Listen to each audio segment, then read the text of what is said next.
Voilà, moi ça me paraît parfait comme ça, hein. Moi je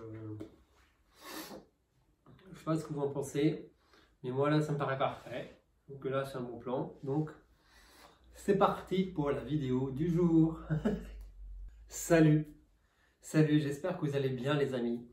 Aujourd'hui, en ces temps de fête, il me paraît approprié d'aborder une thématique qui, d'aborder, comment dire, un problème que l'on pourra rencontrer, surtout lors des dîners de famille. C'est quelque chose qu'on a du mal à vivre, même si on peut apprécier cela. Moi, c'est vrai que moi ça m'a jamais dérangé. J'ai toujours, voilà, j'ai toujours apprécié d'aller dans des repas de famille. Mais c'est vrai que à chaque fois, en fait, j'arrivais pas, quoi. En fait, à chaque fois, j'étais, je me mettais, voilà, je m'isolais toujours et c'était toujours, j'allais dire une angoisse, pas une grosse angoisse, mais c'était toujours, comment dire, quelque chose de difficile, de chiant, quoi. En fait, à chaque fois, en fait, même si j'aimais bien, parce que voilà, j'avais pas de gros problèmes, c'est vrai que le fait d'être de toute façon atypique, c'est bien. C'est souvent comme ça, les gens justement, voilà, que ce soit de ta famille proche ou plus éloignée, ils vont toujours t'accoler des étiquettes, surtout quand tu es jeune comme ça et que tu sais pas, quand en fait que tu es déjà en train de te chercher et tout. Donc voilà, c'est très difficile et donc du coup tu as plein de pensées parasites et donc du coup tu as du mal à apprécier ces moments de famille, alors que c'est vraiment des beaux moments, quoi, en fait. Et c'est vraiment, pour moi, ça a toujours été une valeur importante, la famille. Et donc là, justement, alors on va y aller au vif du sujet, hein, je vais donner justement une technique pour mieux vivre cela, pour que tu arrives à sortir justement un peu de cette posture de victime, entre guillemets, justement. C'est ça, un victime à pas prendre trop personnellement, hein, c'est juste voilà, comme ça qu'on appelle la chose. C'est ça, c'est vrai que c'est un peu dur de dire qu'on fait la victime, déjà qu'on a déjà qu'on a bouffé pas mal, mais voilà, c'est cette position-là où on n'arrête pas de se culpabiliser, quoi, en fait, hein. Voilà, que quelles que soient les choses, soit on va se culpabiliser, soit on va culpabiliser les autres de pas être enclin à nous comprendre. C'est ça, moi, c'est surtout ça. Moi, Et tu avais donc la pression, justement, moi c'est ça, hein, tu avais la pression qu'à chaque fois que tu y vas à ce genre de repas, à ce genre voilà, que tu y vas, eh bien, qu'on te force à endosser un rôle que tu ne veux pas, que tu ne veux pas. Et donc, justement, dans cette perspective-là, dans cette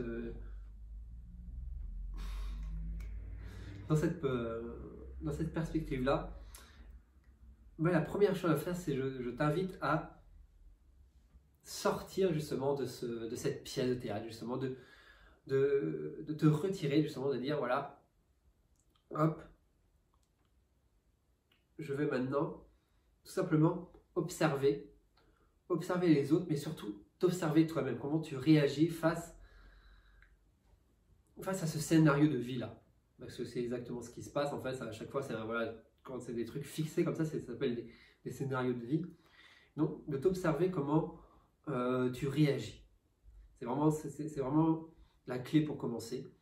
C'est d'entamer, de débuter ton introspection, de voir comment tu réagis par rapport à l'ambiance générale, surtout à ce qui se passe, à ce que les gens, à comment les gens interagissent, surtout vis-à-vis de toi, et toi comment tu te comportes aussi, essayer de, voilà, c'est un peu, voilà, prendre un peu l'analogie par exemple des jeux vidéo. Voilà, pas quand tu bugs, mais quand tu bloques dans un jeu vidéo, on a souvent tendance à insister et tout, alors que parfois, tu arrêtes, voilà, tu stops, tu fais une pause, voilà, tu mets un peu, tu te retires en fait, voilà, tu passes du mode acteur au mode spectateur. Et là, tu observes les choses, tu cogites. Là, naturellement, en fait, ton cerveau va être en rétrospective et là, tu vas voir un peu plus clair justement et probablement que qu'une fois que tu reprendras, et ça sera beaucoup plus clair. Et donc voilà, trois questions, voilà, trois questions clés. Qu'est-ce que je ressens et pourquoi? Pourquoi je ressens cela?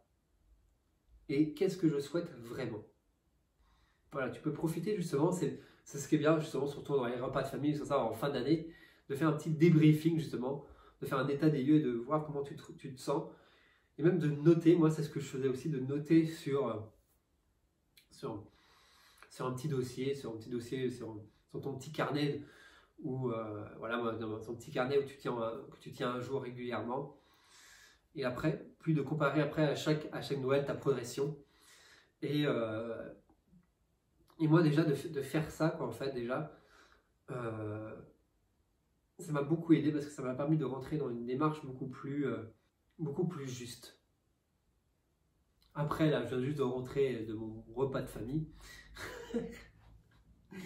et, et vraiment, là, j'ai vraiment vu la différence. Et j'ai vraiment pris conscience que finalement, en fait, c'est tout simplement toi qui a les clés, quoi, en fait. Que dès que tu arrives justement à te sortir, justement, bah, c'est ce que je t'expliquerai plus tard, si tu veux, vraiment, si tu le souhaites, n'hésite pas à le dire en commentaire. Voilà, ce qu'on appelle les jeux psychologiques, et notamment le fameux triangle infernal, bourreau, victime, sauveur, et son pendant, le triangle vertueux, pouvoir, puissance et permission.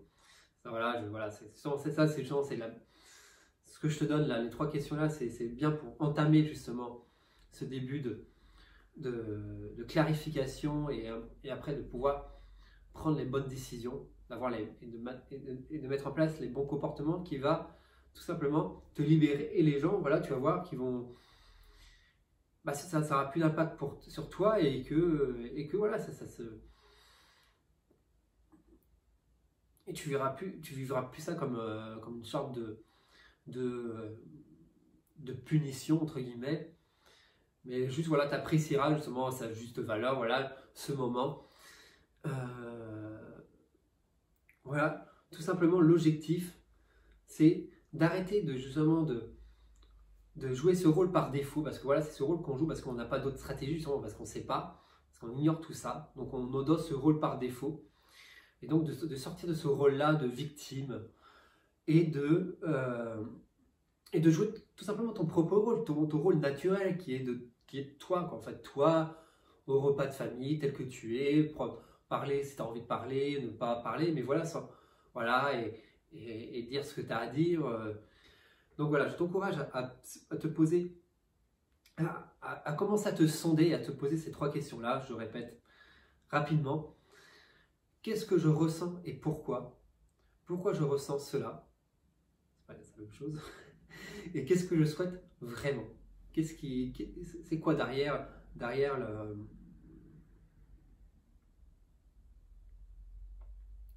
cette blessure? Qu'est-ce que tu souhaites vraiment? Qu'est-ce qui souhaite être mis en lumière? Voilà. N'hésite pas à mettre tes réponses en commentaire, tout ça. Moi, je te dis, voilà, j'espère que tu as apprécié la valeur que je t'ai apportée, voilà. C'est essentiel justement parce que si tu veux fonder, même après ta propre famille, ça va être bien parce que tu vas te sentir beaucoup plus libre.